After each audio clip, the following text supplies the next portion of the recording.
Hey guys, Matt in Japan, and today I'm coming at you with Power of the Primes, Voyager class Elita 1. I've been on the fence with this figure for a long time. I finally pulled the trigger, got it off Amazon, .jp, and came yesterday. And I just kind of want to see, what all the hype was about. A lot of people, have a lot of complaints about this figure. Some people love it. Some people think, like myself, I think it should have been a deluxe class figure to sort of scale with, Moonracer and Nova Star and things like that. But yeah, I was on the fence for a long time. Finally, just pulled the trigger, and gonna open her up and see what all the fuss is about. So as you can see, I'm not gonna spend too much time looking at the packaging. There she is in her package. Some really cool artwork there at the bottom left. I really like how she looks there. Very cool looking. And this is the Japanese version. Says Power of the Primes, PP26 Elita 1.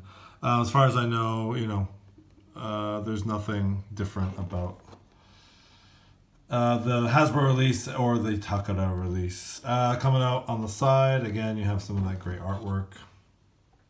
Very cool look there.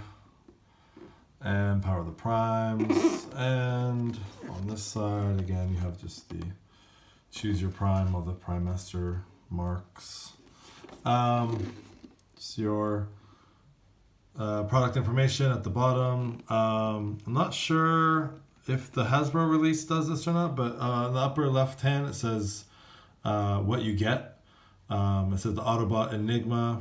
You get the Prime Armor 2, you get the guns 2, you get the figure, and then you get a character card.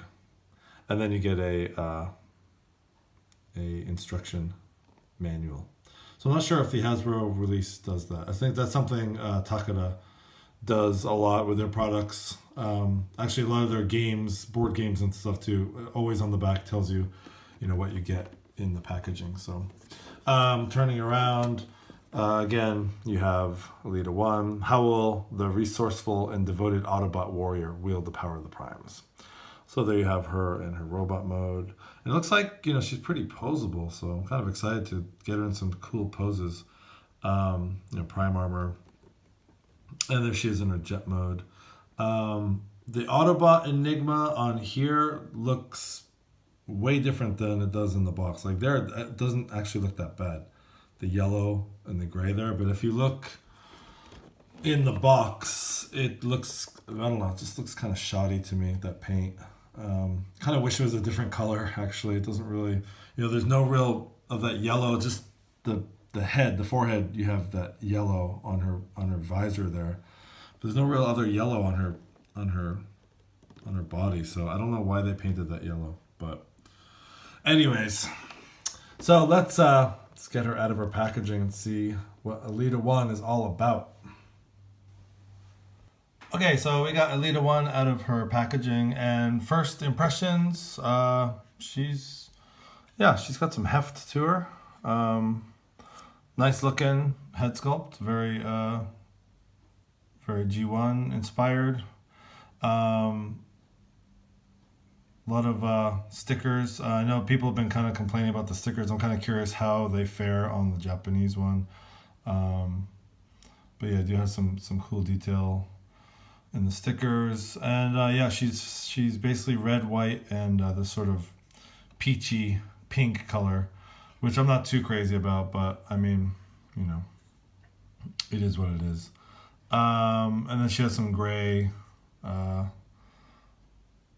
paint on the legs there, going down here. She's got her big heels.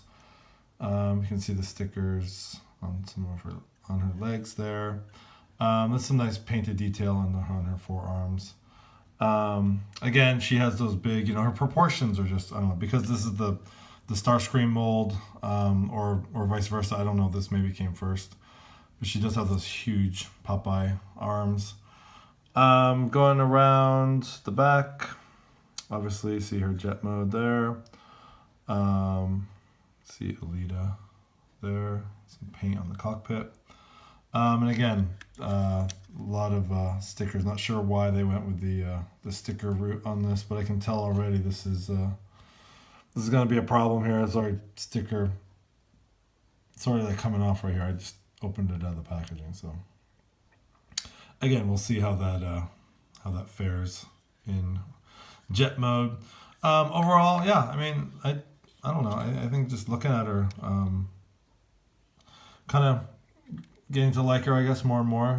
Posability, her head is on a ball joint. Does a full 360. Actually can get some good posability with that.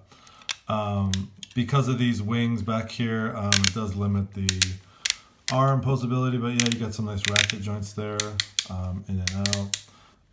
Bicep swivel, elbow, maybe? Elbow, yes. Elbow. Wow, that's really tight. Okay, so you do get some elbow. I just had to loosen it up there. Better tight than loose. Nothing at the hand. And you do have... you don't get any waist swivel at all. It looks like there is there, but there isn't. And there is a bicep swivel, not a bicep swivel, a thigh swivel there, and you do get about a 90-degree bend at the knee. Nothing really at the feet except this, but that's because of transformation. You do get in and out here, back and forth. You can do some high kicks. So I mean, overall, posability wise, she's fairly flexible.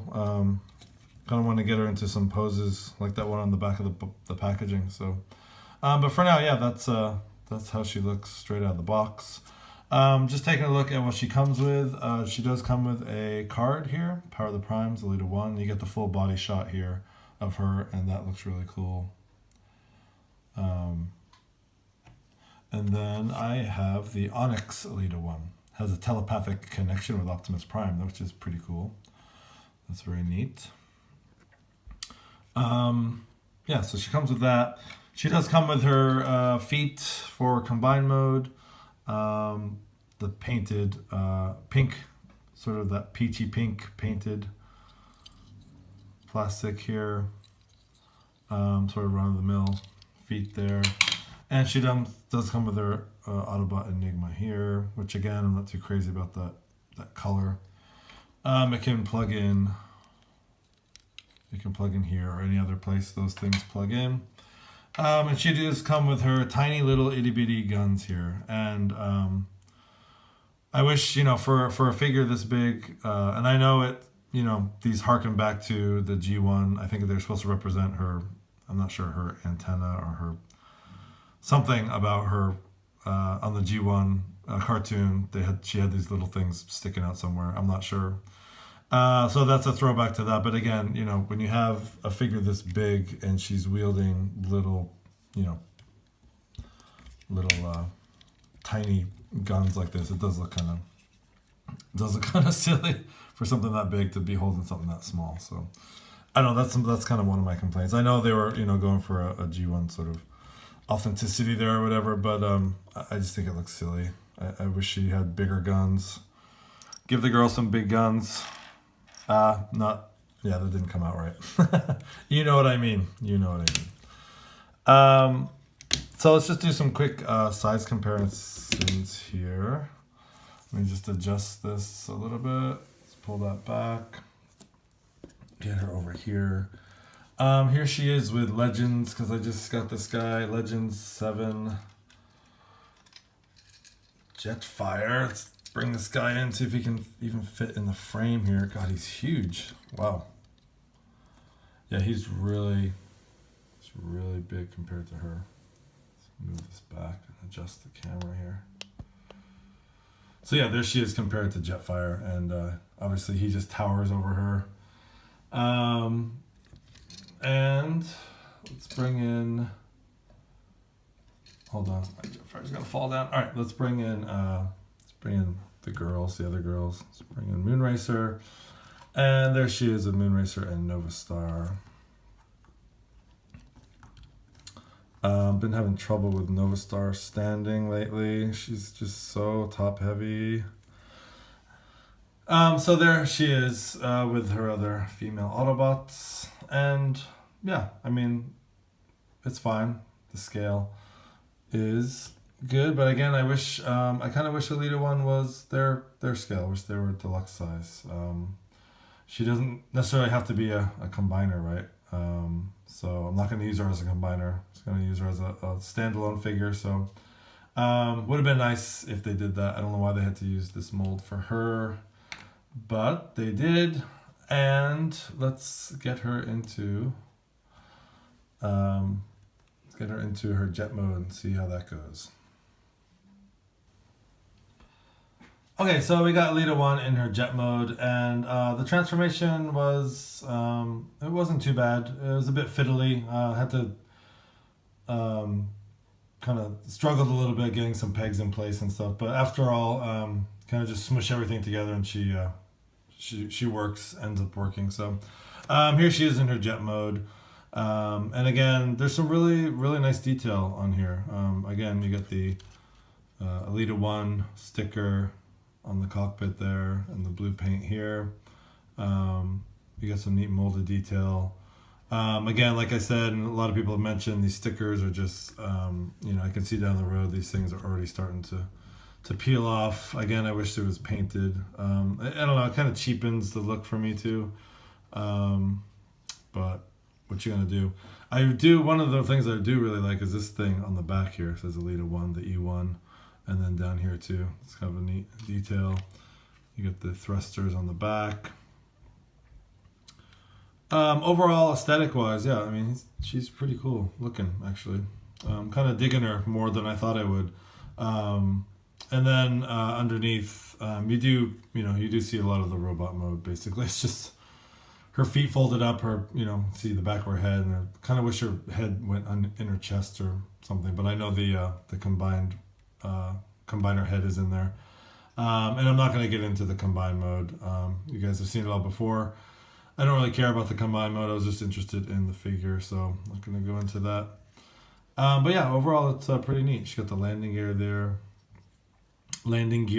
there, and yeah, I think my only complaints are about the same as everyone else's. The stickers, having a problem with maybe peeling off eventually, and also the size.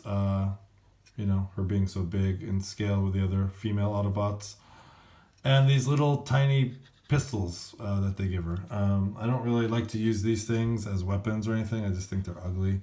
I know you can peg them on there or whatever, but I just think, I just think they look ugly. I don't like to use those. So yeah, overall, I actually really like her. So I will probably be just displaying her in robot mode with the other female Autobots. And yeah, so excuse me. Overall, I'm happy I got her. Kind of was just really curious. It took me a while. This was released here August 26th, I think, in Japan. So it took me a month to figure out. It took me a month to decide whether I want to get her or not. But yeah, I'm happy I did, and like I said, I'll probably be displaying her in robot mode. So any of you who are on the fence about this figure, it's really up to you. I've heard some people just gushing about this, and I've heard people complaining about it, saying it's a piece of junk. I don't think it's a piece of junk per se, but my bottom line is she's a female Autobot, and it's just another female Transformer to add to the collection, and I'm very happy about that. So I will leave it at that. So thanks for watching. It's been Matt in Japan.